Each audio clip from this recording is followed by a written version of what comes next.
Fixing your grayed out iCloud settings on your iPhone is quick and easy. Check Screen Time. Open Settings, then tap Screen Time. Scroll down and select Content and Privacy Restrictions. Tap Account and change it to Allow. Exit and re-enter settings. If necessary, close and reopen settings. Agree to iCloud terms. If the settings are still grayed out, go to General in Settings. Look for a prompt to agree to the iCloud terms under Family or iCloud. Tap to agree, and it should fix the issue. Check for software update. If the problem persists, go to General, Software Update, and install any available update to fix possible bugs. Restart your phone.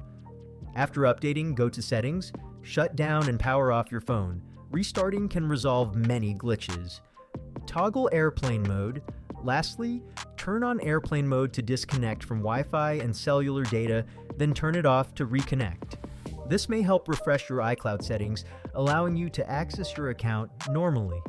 Once done, you should be able to access your iCloud settings without issues.